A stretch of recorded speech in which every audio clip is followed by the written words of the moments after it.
세 번째로 특정 공포증의 DSM-5의 진단 기준과 임상적 특징에 대해서 알아보겠습니다. 임상적 특징으로는 특정 상황이나 상황에 대한 현저한 공포나 불안을 경험하는 것이 특정 공포증이고요. 특정 공포증의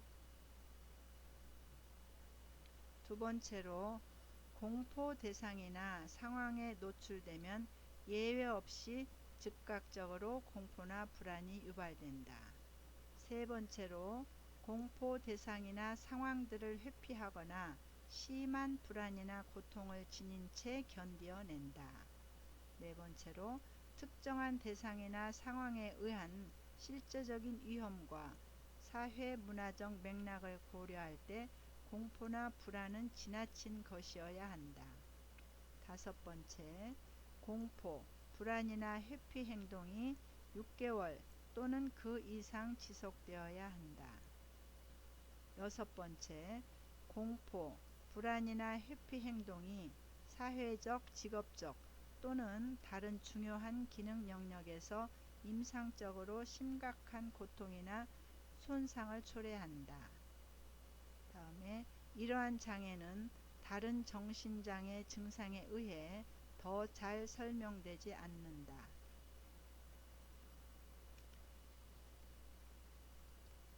이상과 같이 특정 공포증의 DSM-5의 진단 기준에 대해서 말씀드렸고요. 이어서 임상적 특징에 대해서 말씀드리겠습니다. 대부분의 사람은 다양한 대상과 상황에 대해 어느 정도의 공포감을 경험합니다. 예를 들어 뱀이나 쥐와 같이 갑자기 마주칠 때, 심한 천둥과 번개를 만날 때, 비행기 여행을 해야 할 때 등 각자의 심리적인 상태에 따라 크고 작은 정도의 불안을 느낍니다. 이런 특정 대상에 대한 불안은 사람들에게 매우 일반적으로 일어납니다. 그러나 이때 느끼는 괴로움은 일시적이며 생활에 큰 지장을 받지 않는 것이 보통입니다. 그러나 만약 뱀이나 쥐 사진을 갑자기 보게 될까봐 어떤 잡지책도 볼 수 없거나 천둥과 번개가 이번 주말에 있을 것이라는 일기예보를 듣고 번개에 맞아 죽을지 모른다는 생각으로 계속 공포 속에서 지내거나 이로 인한 고통으로 생활에서 이런 지장을 막대하게 초래하면은 특정 대상이나 상황에 대한 공포로 비합리적인 경우를 특정 공포증이라고 합니다. 이 병리적 공포증 역시 일반 인구에서는 높은 비율로 나타납니다. 공포 대상이나 상황에 직면하게 되면 공포증을 가진 사람은 다양한 불안 증상을 나타냅니다. 기절하거나 현기증, 통제감 상실, 심계 항진, 떨림, 땀 흘림 같은 신체적 증상도 경험하게 됩니다. 특히 공포스러운 상황에 계속 머물러 있어야 하거나 도피할 수 있는 방법이 없다고 생각되는 때에는 심한 공황 발작을 일으키기도 합니다. 이들의 공포 반응은 공포 자극에 노출되면 예외 없이 즉각적으로 불안 반응을 유발합니다. 그러나 이들은 자신의 공포감이 지나치거나 비합리적이라고 인식하고 있습니다. 그러면서도 공포 상황을 피하기 위해 많은 손해와 손실을 감내합니다. 결과적으로 이들의 생활 양식은 제한, 축소되고 직업적, 사회적 활동도 많은 방해를 받게 됩니다. 공포증의 대상이나 상황의 종류는 하나하나 연거할 수 없을 정도로 매우 다양한데 DSM-5에서는 이들을 네 가지 주요 하위 유형으로 분류하고 있습니다. 첫째로 동물형은 동물과 곤충에 대한 공포입니다. 동물에 대한 공포감은 매우 일반적이지만 생활에 심한 지장을 줄 때에만 공포증으로 진단을 합니다. 이들은 공포증 때문에 가고자 하는 많은 장소를 포기해야만 합니다. 예컨대 뱀을 만날까 두려워서 공원이나 숲 등에 가지 못하고요. 주로 아동기인 7세경에 공포증이 시작됩니다. 둘째로는 자연환경형이 있는데요. 자연환경형은 폭풍, 높은 장소, 물 등과 같은 자연환경에 관련된 공포입니다. 이 유형에 속하는 많은 상황은 어느 정도 위험의 요소를 내재하고 있기 때문에 적당한 정도의 공포는 적응적이라고 할 수 있습니다. 누구나 이런 공포감을 갖는 것을 볼 때 아마도 우리가 높은 곳이나 깊은 물 같은 상황에서 조심하도록 생물학적으로 준비되어 있다고 생각됩니다. 공포증으로 분류되기 위해서는 개인의 기능에 지속적으로 심각한 지장을 주어야 합니다. 이 유형 역시 아동기인 7세경에 주로 시작됩니다. 셋째, 혈액, 주사, 상해형입니다. 이는 피, 상해 혹은 주사나 그 밖의 날카로운 의학용 기구를 볼 때 공포감을 갖는 경우입니다. 이 유형의 특징적 현상은 다른 공포증과는 다른 생리적 공포 반응을 보인다는 것입니다. 다른 공포증에서는 공포 상황에서 교감신경계의 활동이 증가하고 심박과 혈압이 상승하는 생리 반응이 나타나는 반면 이 유형에서는 반대로 심박과 혈압의 현저한 저하가 뒤따르고 결과적으로 기절하는 반응을 보입니다. 이 유형은 다른 공포증보다 가계 전이율이 강한 것으로 보고되고 있습니다. 평균 발병 연령은 약 9세입니다. 넷째로 상황형이 있습니다. 이는 대중교통, 터널, 다리, 엘리베이터, 비행기, 막힌 공간 같은 특정 상황에 의해 공포 반응이 일어나는 경우입니다. 이 유형은 광장 공포증이 있는 공황장애와 여러 면에서 비슷한 특징을 나타냅니다.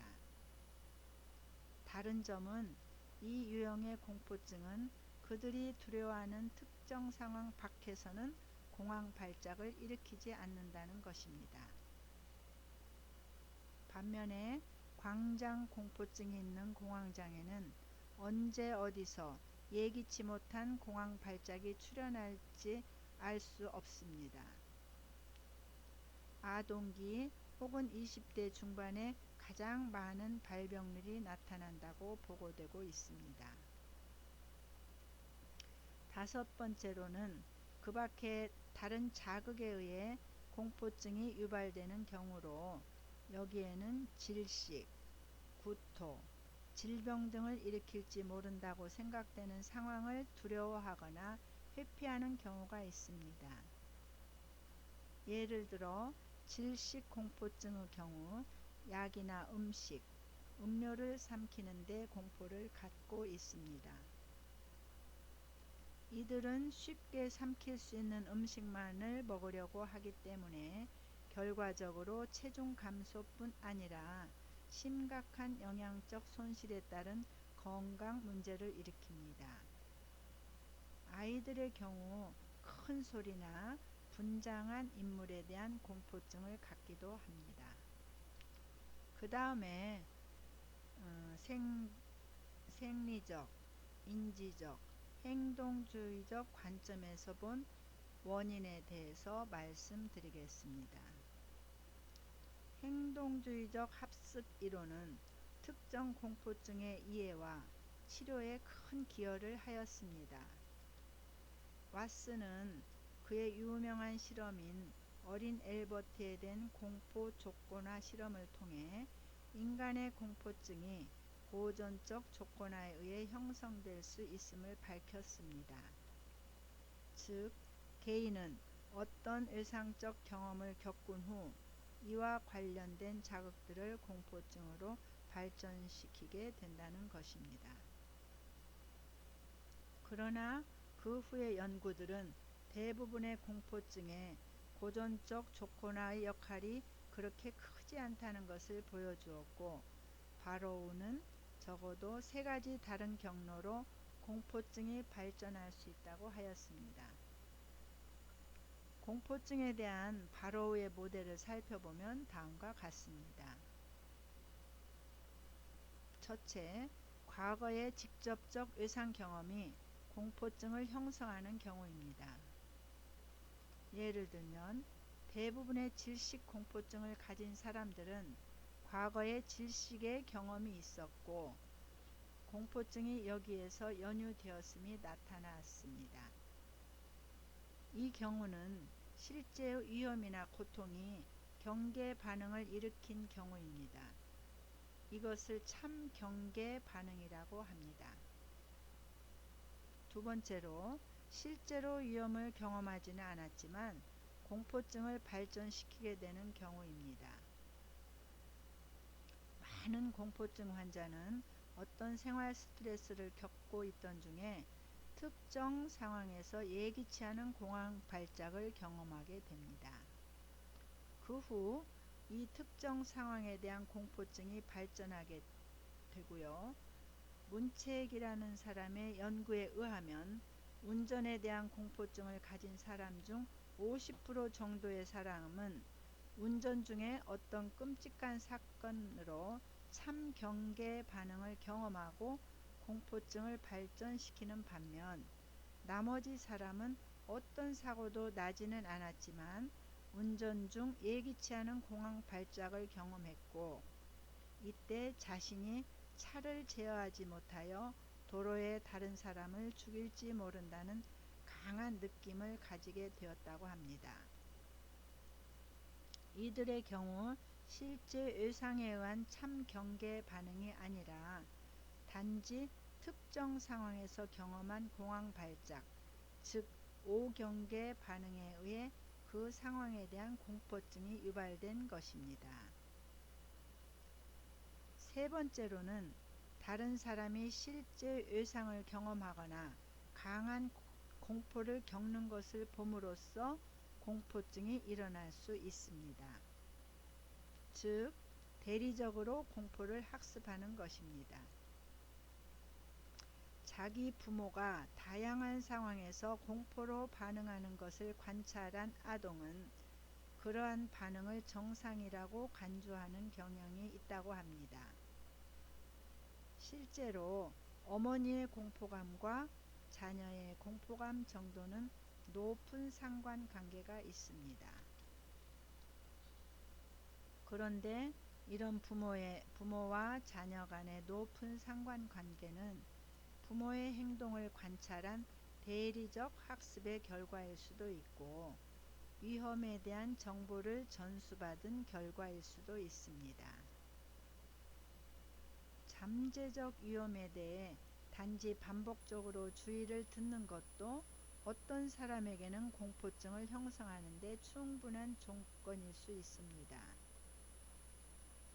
오스트는 심한 뱀 공포증을 가진 한 여성의 사례를 제시했는데, 그녀는 들에 있는 뱀이 얼마나 위험한지, 그래서 왜 긴 고무 장화를 신는 것이 좋은지에 대해서 반복해서 들었습니다. 그녀는 결국 뱀에 대한 공포 때문에 시내의 거리를 걸을 때에도 고무 장화를 신어야만 했습니다. 이렇게 공포증이 형성될 수 있는 경로나 과정에는 여러 다양한 변인이 영향을 미칩니다. 그러나 우리는 모든 대상이나 상황에 대해 공포증을 일으키지는 않습니다. 그보다는 어떤 종류의 위험한 대상이나 상황에 대한 공포로 반응하도록 생물학적으로 준비되어 있는 경향이 있는 것으로 보입니다. 이를 셀리그먼은 선천적인 준비성이라고 하였는데, 생존에 위협이 되는 특정 자극에 대해서 보다 쉽게 공포 반응을 일으키게 된다고 보았습니다. 예를 들면 뱀이나 높은 곳, 낯선 사람 같이 생존에 위협을 주는 대상은 나무나 탁자, 책 같은 자극보다 쉽게 공포 반응을 일으킵니다. 이런 대상들은 우리가 공통적으로 두려워하는 경향이 있는데, 고대 인류의 조상들에게는 실제로 위험하였던 것들이라고 할 수가 있습니다. 이러한 대상에 대해서 위에서 언급된 것처럼 여러 가지 경로를 통해서 외상적 경험이 짝지어지면 공포는 보다 신속히 학습되는 경향이 있고, 일단 학습되면 쉽게 소거되지도 않습니다. 마지막으로 사회적, 문화적 변인도 공포증의 발병의 중요한 결정 요인이 됩니다. 이런 문화, 사회적 변인은 공포증이 보고되는 사례의 수에도 영향을 미칩니다. 대부분의 사회에서는 남자가 공포감을 표현하는 것을 적절하게 생각하지 않습니다. 이와 같은 맥락에서 특정 공포증 환자의 절대적 대다수는 여자로 보고되고 있는데, 사실 남자들은 스스로 공포 상황에 자꾸 맞닥뜨리면서 공포를 극복하려고 노력하거나 자신의 공포증을 다른 사람에게 말하거나 치료를 구하지 않은 채 그냥 견디며 살아가는 것으로 보입니다. 다음으로 정신분석적 관점에 의한 원인을 알아보겠습니다. 정신분석 이론에 따르면 불안의 주 기능은 금지된 성적 공격적 충동이 의식으로 포출되려 한다는 것을 자아에게 신호해주며, 자아가 이에 대한 방어를 구축, 강화하게 되는 것이라고 합니다. 만약 억압을 통해 방어가 성공적으로 이루어지지 못하게 되면 자아는 다른 방어 수단을 사용하려고 합니다. 프로이드는 말에 대한 공포증을 지니고 있었던 5살짜리 한스의 사례를 통해서 이에 대한 이론을 제시하였습니다. 한스가 아버지에 대해서 느끼는 오이디푸스 콤플렉스적 공포가 아버지의 특징을 상징적으로 지니는 것으로 느껴진 말에 투사하였고, 그 결과 말에 대해서 공포증을 느끼게 되었다고 프로이트는 설명하고 있습니다. 다음으로 치료 방법에 대해서 말씀드리겠습니다. 특정 공포증의 치료는 광장 공포증의 치료와 기본적으로 동일한 절차를 따릅니다. 즉, 실제 공포 자극과 점차적으로 가까워지는 노출 상황 등을 구성하여 환자를 대면시키는 노출 기법이 사용됩니다. 이때 불안을 처리할 수 있도록 이완, 호흡 훈련, 인지적 재구성 등을 함께 환자에게 교육시킵니다. 이런 체계적 둔감화와 노출 치료가 특정 공포증의 치료에 가장 효과적인 것으로 알려지고 있습니다. 다음으로 사회 불안장애의 임상적 특징과 원인을 알아보고 치료 방법을 알아보겠습니다. 그리고 사회 불안장애의 DSM-5의 진단 기준에 대해서 알아보고, 사회 불안장애는 타인들에게 주목받을 수 있는 한 가지 또는 그 이상의 사회적 상황에 대한 현저한 공포나 불안, 예를 들어 사회적 상호작용, 관찰당하는 상황, 타인 앞에서 수행을 하는 상황이 포함됩니다. 두 번째로 사회 불안장애 진단 기준의 두 번째입니다. 개인은 부정적인 평가를 받을 수 있는 행동.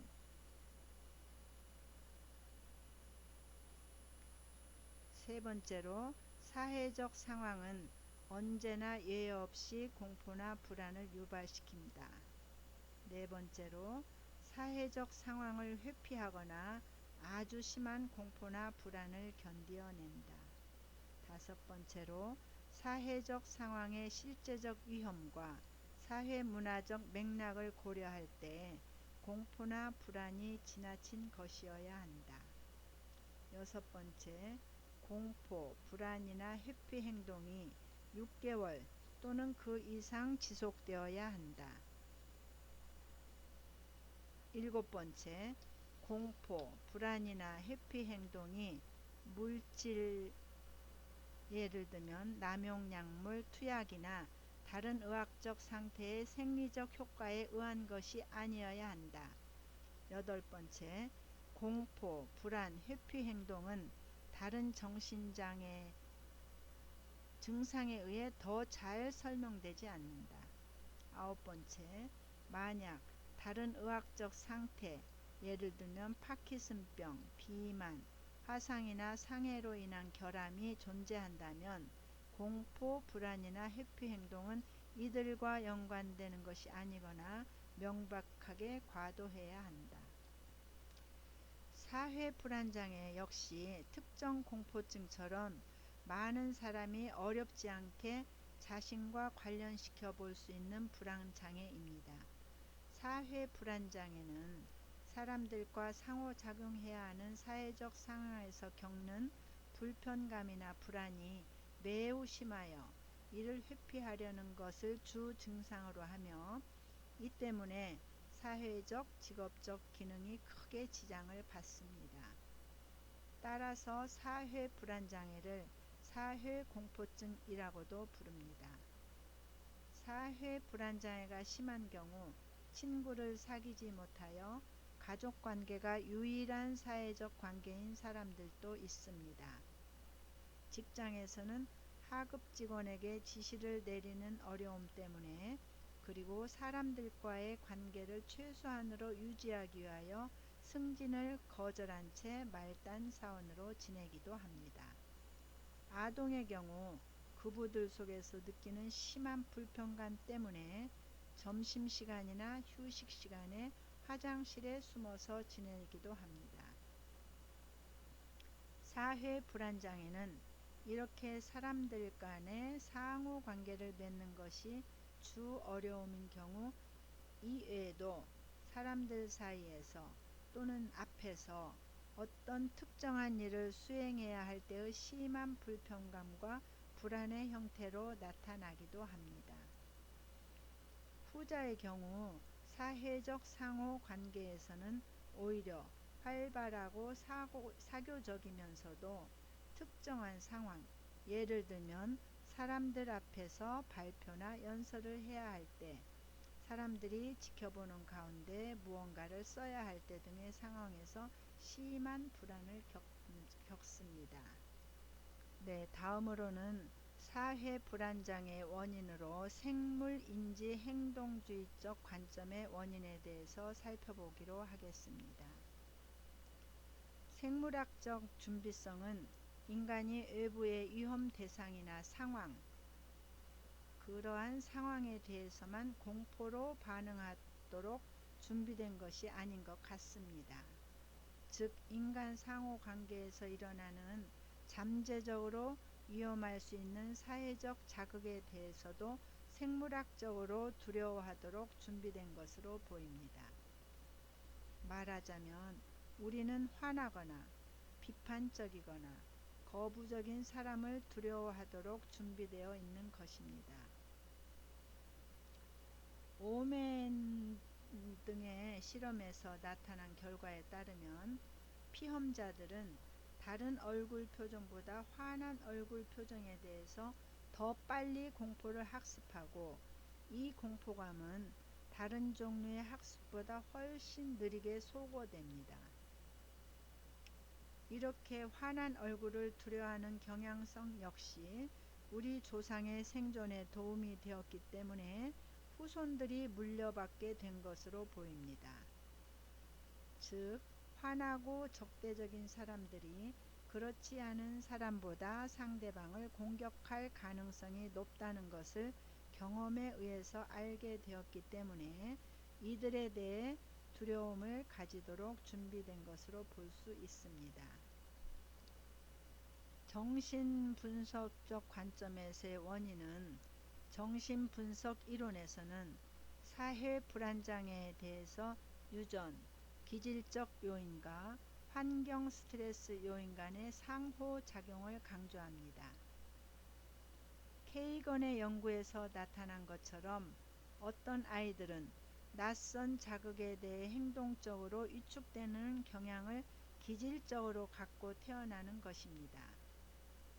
그러나 케이건은 실제로 수줍음과 소심한 행동으로 표현되려면 어떤 형태의 만성적인 환경적 스트레스가 원래의 기질적 경향에 작용해야 한다고 주장하고 있습니다. 그는 부모의 사망이나 부모와의 이별, 손위의 형제들에게서 받는 놀림과 비판, 가정 내 폭력, 부모의 다툼 같은 사건들을 스트레스로 가정하였습니다. 치료 방법에 대해서 살펴보기로 하겠습니다. 사회 불안 장애를 가진 사람들은 긴장을 유발하는 스트레스 상황에서 이에 대처하기 위한 심리적인 자원이 부족하기 때문에 대처 방법으로 회피를 택합니다. 치료 방법의 첫 번째로는 역설적인 방법이 있습니다. 이는 긴장을 피해 달아나고 싶고 남에게 노출되지 않으려고 안간힘을 쓰는 대신에 숨겨왔던 자신의 증상을 자신이 지각하는 것 이상으로 남에게 내보이는 방법입니다. 두 번째 방법으로는 자신이 긴장을 심하게 느끼는 상황에 멈추어 서서 스스로에게 어떤 말을 되풀이하고 있는지를 찾아내고, 이런 사고의 근거를 찾아봄으로써 스스로의 인지적 오류와 역기능적 신념을 발견하는 것입니다. 세 번째로는 역할 연기와 시연으로 예상되는 상황을 미리 경험해보고 이에 대비하여 연습해보는 방법입니다. 발표 불안이 심한 경우에는 발표 내용을 미리 작성하여 소리내어 여러 번 반복해 봅니다. 면접에 대한 긴장이 있을 경우에는 면접 상황을 연출하여 예상되는 질문, 긴장을 유발하는 질문에 미리 대비하는 연습을 충분히 합니다. 이와 마찬가지로 이성을 대할 때 긴장을 느끼는 경우에도 역할 연습을 통해 예상되는 불안을 완화시킬 수가 있습니다. 잠시 휴식을 취하시고 다음 시간에는 공황장애에 대해서 살펴보겠습니다.